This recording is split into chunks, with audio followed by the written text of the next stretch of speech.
শুক্রবার মধ্যরাত থেকে শুরু হচ্ছে মা ইলিশ রক্ষা কার্যক্রম। এই নিষেধাজ্ঞা কার্যকর করতে জেলার মতলব উত্তর উপজেলার ষাটনল থেকে হাইমচর উপজেলার চর ভৈরবী পর্যন্ত প্রায় ৭০ কিলোমিটার অভয়াশ্রম এলাকায় মাছ ধরে নিষেধাজ্ঞা দিয়েছে সরকার।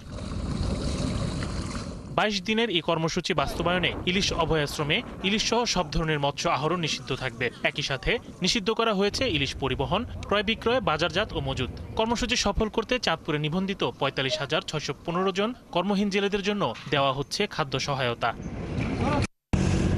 তবে জেলেদের দাবি এই সহায়তা পর্যাপ্ত নয়। তারা বলছেন, কর্মহীন সময়ে নগদ অর্থ সহায়তা, ঋণের কিস্তি বন্ধ রাখা এবং স্বাভাবিক সময়ে নদীতে হয়রানি বন্ধ করা জরুরি। গাঙ্গা মাছ নাই, কিস্তি না দিতে বেড়ারা আমার বাইতে করে আমতাম মহিলাকে লাগে আমগুলো লাগে এক করে নদীতে মাছ ধরা বন্ধ করছেন, বাইর দিনও আমগুলো কিস্তিটা বন্ধ থাকে। টাকা টুকা দেয় চাইলের লগে, তাইলে আমরা খায়া বাঁচতে পারবো। অভয়াশ্রম বাস্তবায়নে জেলা টাস্কফোর্স কমিটির মাধ্যমে নেওয়া হয়েছে ব্যাপক প্রস্তুতি।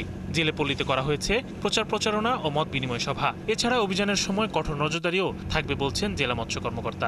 ইতিমধ্যেই আমাদের ইলিশ প্রকল্প পরিচালক মহোদয় আশ্বাস দিয়েছেন যে উনি চাঁদপুর জেলার জন্য বেশি বরাদ্দ দিবেন।